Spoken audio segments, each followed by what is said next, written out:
안녕하세요. 인생컨닝입니다. 네, 최근에 제가 사건으로 사무실 운영하면서 문의 상담이 늘고 있는 것들이 있어요. 정리해고, 그리고 권고사직, 그리고 자영업자의 회생 폐업, 이런 관련 사건들이 늘어나고 있습니다. 확실히 경기가 침체된 게 느껴지고, 보통 변호사들은 불황형 사건이라는 게 있어요. 주로 경기가 안 좋아지면 많아지는 사건들인데, 제일 대표적인 게 회생 파산, 그리고 임금체불, 정리해고나 권고사직, 미수금, 이런 사건들이에요. 이게 제가 과거에 50대와 관련돼서 찍었던 경우가 있었는데, 최근에는 그 대상이 30대 후반에서 40대로 짧아지고 있는 것 같아요. 그래서 이 이야기를 드려보려고 합니다. 일단은 A씨의 이야기로 각색을 해서 한번 말씀드려볼게요. A씨는 40대 중반의 남자입니다. 결혼은 한 상황이고요.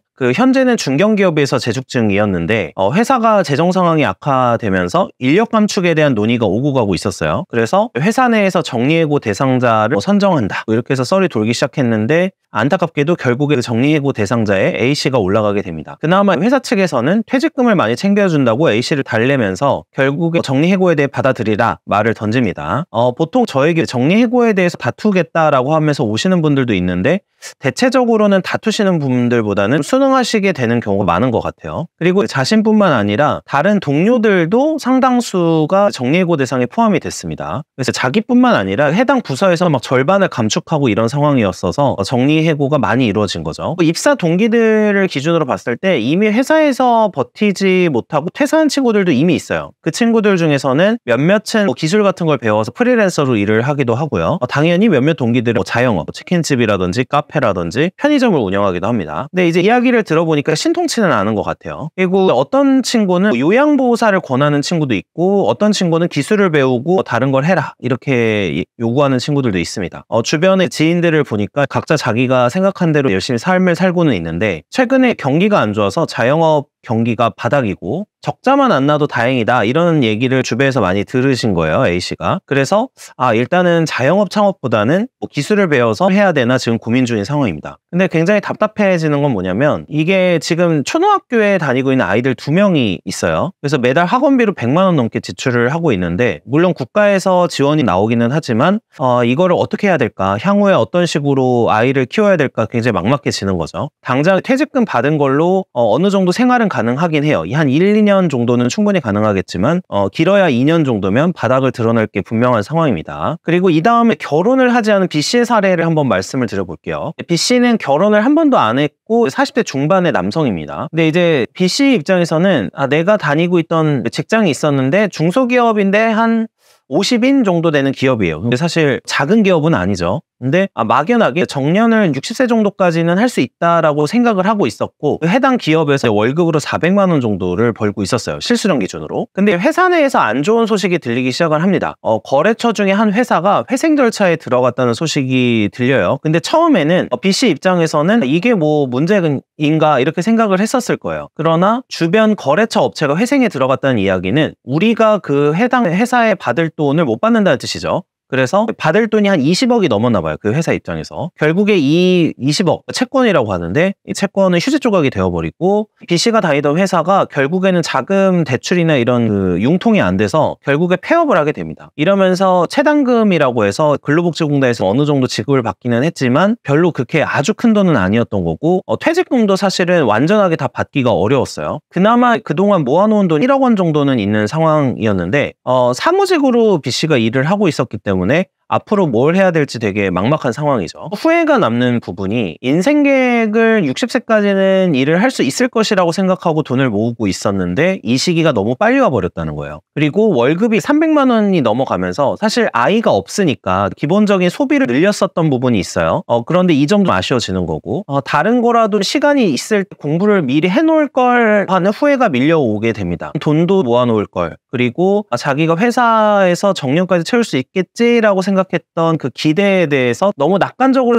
살고 있었구나라는 후회가 밀려오게 되는 거죠. 네, 제가 B씨랑 B씨의 사례로 말씀을 드렸는데, 이게 한국에서 40대 중반이 넘어가면 경험하고 있는 현실이에요. 통계청 자료 중에 경제활동 인구 조사라는 게 있습니다. 근데 이거를 분석한 결과에 따르면은 퇴직 연령이 평균 49.3세라고 해요. 물론 이거는 이때 퇴직을 하고 뭐 일을 아예 안 한다는 뜻이 아니죠. 그러니까 일을 그만둔다는 의미가 아니라 말 그대로 다니던 회사에서 퇴직하는 연령이 49.3세라는 거고요. 그리고 실제 은퇴 시기는 72세라는 분석 결과가 있어요. 물론 이 자료가 틀렸을 수도 있는데요. 근데 제가 지금 실무에서 경험하는 사기업에서의 퇴직 시점이나 권고사직, 정리해고가 되는 일반적인 나이 시점과 유사하다는 생각이 듭니다. 실제 사기업에서 아주 정년까지 끝까지 채우는 케이스가 그렇게 많지 않죠. 근데 우리가 알기로는 법정 정년이 60세 이죠. 60세에 비하면 한참 미치지 못하는 수치고 49.3세를 기준으로 한다면 거의 10년이나 차이가 나는 상황이에요. 최근에 당연히 인구도 줄어들면서 40대 경제활동 인구도 줄어들고 있는 상황이고 정년까지 일하는 것 자체가 굉장히 쉽지 않은 세상이 된 지 오래되었죠. 제가 기존의 다른 영상에서 그때 60세 기준으로 은퇴할 때를 기준으로 해서 10억 정도는 모아야지 안정적인 현금 흐름 속에서 노후 생활이 가능하다는 말씀을 드린 적이 있어요. 근데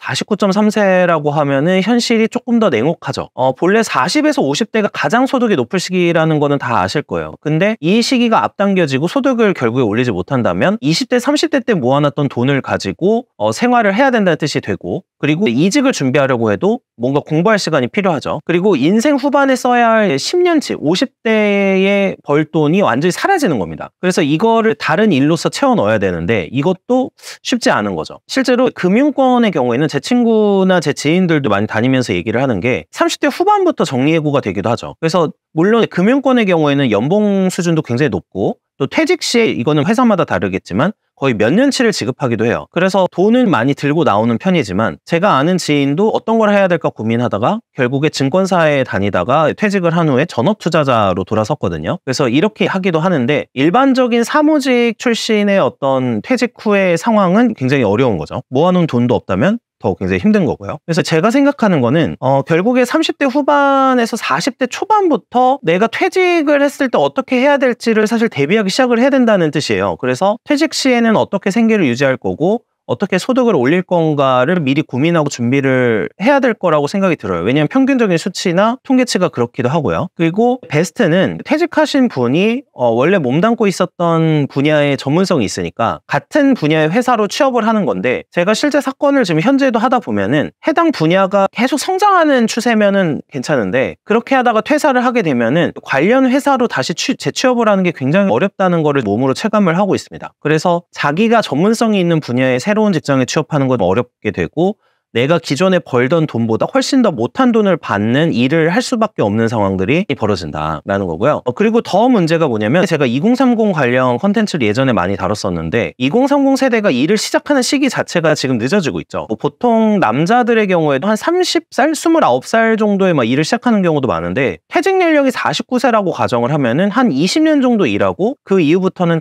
프리랜서나 각자 도생의 시기로 진입을 하게 된다는 거죠. 그러니까 우리가 보통 25세부터 60세까지 해서 35년 정도의 소득을 기준으로 해서 은퇴 계획을 잡는데 그것도 안 된다는 거죠. 20년밖에 안 된다는 거니까. 근데 제가 생각하기에는 한국인의 소비 수준은 여전히 굉장히 높은 편이다. 예를 들면 차량이라든지 이런 여러 가지 비용들을 많이 사용하고 있다는 게 제 개인적인 생각이에요. 물론 그러니까 부자분들은 소비를 하셔야겠죠. 그래야지 경제도 돌고 하니까. 근데 20대 후반부터 30대, 40대 초반 정도까지도 그 삶의 질에 대한 이야기를 하면서 어느 정도 즐기면서 살아야 한다는 생각을 하시는 분들이 꽤 많은 편이고 이게 실제로는 나중에 비참한 현실과 맞닥뜨리게 될 수도 있다라는 겁니다. 이거는 결혼을 한 사람이나 하지 않은 사람을 가리지 않고 나타나는 문제죠. 제가 이런 컨텐츠를 늘 찍는 이유가 현재 지금 되게 소득이 높으시고 잘 되시는 분들이라고 하더라도 우리 같이 방심하지 말고 미리미리 미래를 대비하자라는 말씀을 드리는 거예요. 최근에는 이런 생각이 많죠. 내가 회사원이라면 회사의 미래가 직원 개인의 미래랑은 상관이 없다, 관계가 없다, 이렇게 인식을 많이 하고 있죠. 이 부분 자체는 저도 부정하진 않아요. 맞는 말일 수 있는데 문제는 제가 경험하는 케이스 중에서 회사 자체가 망했을 때는 이야기가 달라져요. 지금 한국 경제가 별로 좋지가 않죠. 경기 침체라고 봐도 될 것 같은데 실무에서 몸으로 접하고 있는 부분은 회사의 미래와 개인의 미래는 결과적으로는 연동되어 있을 수밖에 없어요. 물론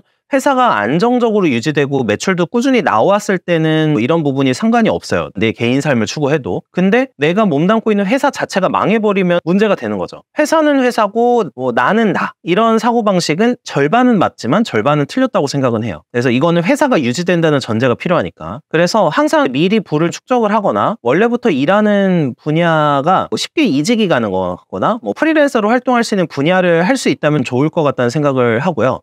저는 여기에 블루칼라 직종이 유리할 수도 있다라고 생각을 하고 있습니다. 물론 뭐 사업 준비를 하시면 좋고, 여기에다가 하나 더 오늘 좀 말씀드리고 싶었던 게 공무원에 대한 거예요. 최근에는 공무원이 경쟁률이 많이 떨어졌죠. 뭐 보통 월급도 굉장히 낮다고 평가를 받고 있고, 예전에 이제 굉장히 강점으로 평가받았던 공무원 연금 부분도 향후에 어떻게 받을지 모르니까. 그래서 지금 현재는 제가 보기에는 주식으로 치면은 공무원이 저평가되어 있는 상태라고 저는 생각을 하고 있어요. 근데 뭐 이 부분도 다 말씀하신 것도 맞는데, 저는 항상 이렇게 반대로 생각하는 편이거든요. 그게 어떻게 생각하냐면, 남들이 별로라고 생각할 때가 오히려 괜찮을 때일 수도 있다, 이렇게 생각을 하는 거예요. 아까 제가 보여드렸다시피 일반적인 직장인들의 평균 은퇴 연령이나 이런 거를 봤을 때 정년을 채울 수 있는 직장의 가치가 다시 높아질 수도 있다라고 저는 생각을 해요. 그리고 공무원 연금 등은 지급이 어려워질 수 있지만 정년까지 일을 할 수 있는 것 자체만으로도 감사할 수 있는 그런 직장들도 있다. 그리고 사기업에 비하면 그래도 고용 안정성은 굉장히 높은 편이다라고 생각을 하고 있고요. 그게 아니라면은 결국에